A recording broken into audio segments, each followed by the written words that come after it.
Alright, ladies and gentlemen, how are you guys doing? It's Tuesday, August 10th, 2021. Hope you're having a great Tuesday. Thank you for joining me here tonight for another metallic episode of Music of Destruction. Bringing you guys the very best in metal-related content right here on YouTube on one of the only metal channels you need. If you missed anything in the past week, click the eye in the upper right corner of the screen. You can get caught up on all my latest videos. I would certainly appreciate it. If you want me to review anything, continue to make those suggestions in the comment section below. I do strive to get to your requests. However, I have so much metal in my collection that I do want to cover all of my stuff, but I do want to get to your requests and purchase the albums that you suggest. That albeit said, if I actually like them, but I don't like slam deathcore, metalcore, or modern tech death, so no point in requesting that. Remember, subscribe, turn on the notification bell so you don't miss anything. You're looking at one of the hardest working metal channels on the platform. No one's going to quite give it to you the way I do here at Music of Destruction.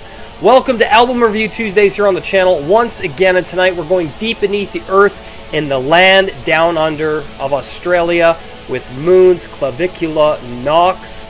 Released in 2014 on Schattenkult Productions. This is a pro cassette. Limited to 300 copies, and I got number 223, so I was very lucky for that. Thank you to Schattenkult for sending this to me. I did buy it, but before we get into the review, I'm going to give you guys a bit of a background history on the project. Now, Moon was formed in 2007 in Queensland, Australia, by a guy who goes by the name of miasmyr. Now, he's been quite prolific with his releases and put out a number of splits, EPs, demos, and 3 full lengths over the last 14 years, which is pretty cool. He plays a unique style of raw black metal / dark ambient that is very mystical and occult, but cosmic and very cold, dark, depressing, and isolated. And I would say that cold is how I would describe his music in a nutshell for sure. Alright, so let's get into the review, shall we? Opening up the album, we have a dark, hypnotic track called Mondranet. I believe is how you say that. And this is a very strong opening 6 minutes and 33 seconds of pure ambient cold black metal with little regard for variety or dynamics, so don't be expecting some super technical crap here. Instead, this is a cold, dissonant, hypnotic journey into cosmic space and time, with the ominous feeling of imminent mental collapse at any moment from the fleeting feeling of cosmic abandonment and nothingness, which is what encompasses these ice-cold, dissonant riffs, chilling vocals, and ominous, dark, sustained keyboard melodies that echo and permeate throughout the track. It slows in tempo and shifts to a crawl of despair and cosmic isolation that will freeze your veins and make you contemplate total separation from life and the mortal coil while becoming one with the dark cosmic forces of the universe, and this is an incredible opener. Next up is As Stars Merge with Ice, and this one is another level of nothingness and distorted black hole consciousness that continues to descend and pull you deep within its chamber halls of ice, nothingness, and despair-ridden hollowness, with absolutely no resemblance or memories of life anywhere throughout history, almost as if it formed on its own, with guitar riffs that sound like ancient passages to lost wisdom and drums that are so primitive and ritualistically constructed that they defy all reason and premise. Vocals are also so buried in the mix that they sound like ancient echoes of lost, forgotten beings that existed long before humanity inhabited Earth. This atmosphere is extremely alien, if you will, and results in the soundtrack to a lost ice age when the planet was cold and lifeless save for these ancient beings, of course. And the cosmic energy that moves within all these things was in such a primordial state that awareness was literally in its infancy. That's the best way I can describe this track. Primordial, and it's fucking killer as well. Next up is the track Oration as the Vessel of the Void. And this one is another descent into a colder, abysmal descent of ancient platitudes and contemplation, but it also brings forth of intense emotions of past memories and experiences that you lived in a past life. But it's also so cold and dissonant that you cannot make sense of it. Its lucid, dark, ominously cold atmosphere passes by all of your reasoning faculties and just takes over your psyche as it immerses you in lifeless vessels of the void, and the despair and isolation hangs like a thick, suffocating fog that chills your skin to the core and freezes all of your organs instantly as it continues to descend further and further into a cold cosmic void of ethereal mystery and physical nothingness. And yet a haunting spectral energy also lingers all over this track and embraces you with every riff, keyboard melody, and of course the bone-chilling vocals from Beyond the Void itself. This is another great track as well. Next up is a 2-minute short track titled Souls Secreted in Transparent Cells, which is a haunting, mysterious, and cold dark ambient piece composed entirely of keyboards and ominous, sustained notes played throughout. I guess this could be considered an interlude, but it sure as hell keeps the intense cold atmosphere going and almost serves as a bridge between the previous and the upcoming track. Pretty cool stuff here for the short duration that it is. Next up we have the track Casting the Shadow, and I can certainly hear the Zaster influences for sure. In fact, Moon is highly influenced by Zaster, but this isn't a bad thing, because the cold despair and cosmic separation that I alluded to previously and the loss here are imminent and crafted with such precision that it boggles the fucking mind. Now, a lot of people might be getting bored of the album by this point because it's not offering much in the sense of variety. Well, I hate to break it to some of you fucking clowns, but this isn't your shitty tech death garbage. This is raw, atmospheric black metal, and the artist doesn't give a fuck about your sensibilities or expectations, and neither do I. Because this is an amazing track that continues to draw you further and further into its hopeless, cosmic, abandoned black hole of lifeless splendor and hypnotic dissonance. The ambience brought forth by the compelling dark keyboard work just cements this entire process into a cold blanket of surrealistic dreamlike sequences that give Moon his own identity save for the obvious Zaster influences. So guys, let's check out some of Casting the Shadow here on Music of Destruction. Enjoy.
And we're back. And yeah, man, this is another incredible composition brought forth by Miasmyr. Next up is Tunnels of Lost Thoughts, and the hypnotic dissonance is a lot more distorted and pronounced as the buzzsaw razor-sharp ice-cold guitars cut through your psyche like a fucking razor blade with its cold atmospheric intensity and chilling dark, ominous keyboard work, making the slow, chilling, cold passage even that much more effective in its delivery and overall goal, which is obviously to create complete nothingness, blackness, and the void of the cosmos to soak through the music and into the very fabric of your being to remind you just how vast and profound the universe really is. If anything, this track and album are stark reminders of how delusional we are in, hey, I'm important philosophy and belief. Yet I'm not saying that humanity can't do great things, but many of us have to wake up from our slumber and continue to ascend toward enlightenment, and music like this, while dark in its nature, is definitely a tool that can create the thought process that one would embark on to achieve a deeper understanding of our role in the universe.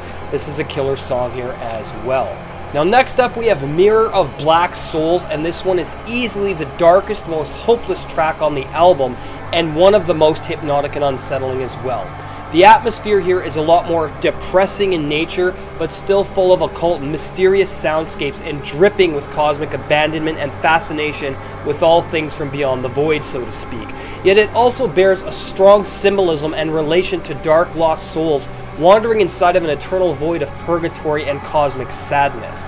And that's the main emotions that emit from this track and all of its strong, subtle mystery and coldness and anti-human sentiments.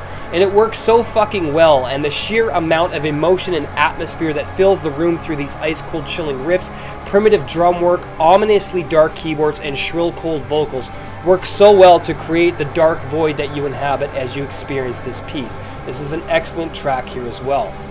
Next up is the track Hanged at the Gates, and the deeper we go into the album, the darker and more sinister it gets. And this one bears another strong resemblance to Xasthur's Trauma Will Always Linger. But that's not a bad thing at all. In fact, I would say that this album was hugely influenced by Xasthur's Subliminal Genocide.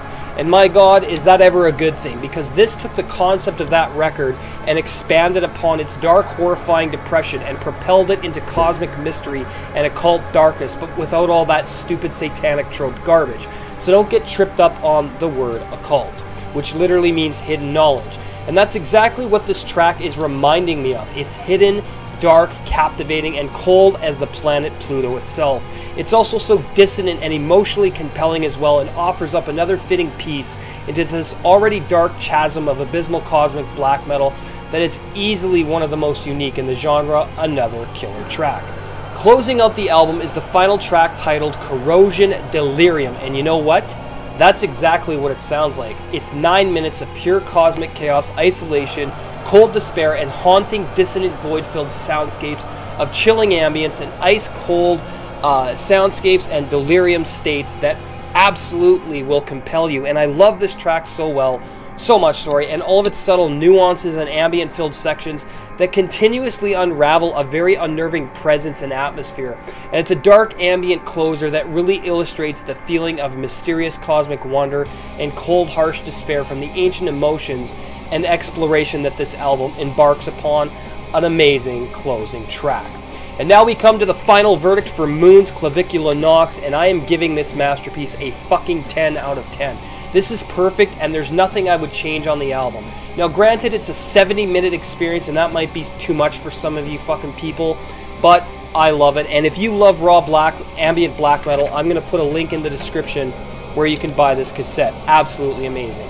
Alright, so there you have it, another album review in the books here on Music of Destruction. Hope you enjoyed the premiere. If you're new, subscribe, turn on the notification bell so you don't miss anything. Follow me on Twitter and Instagram. You can go to facebook.com/groups/Music of Destruction.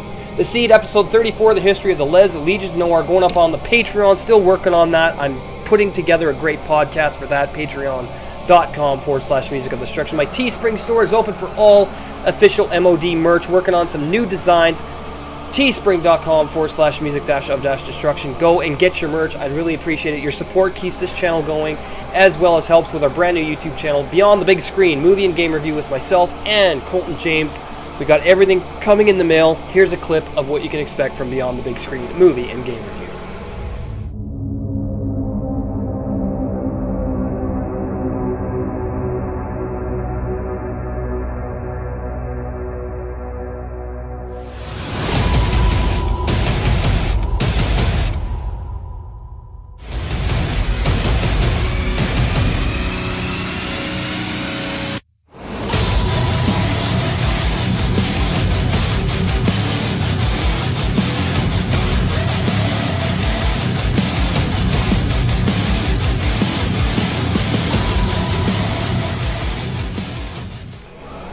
And we're back. Thank you guys for watching. Like, comment, subscribe, share the video. Have an awesome night. We'll see you for Album Ranking Wednesdays. Cheers, everybody.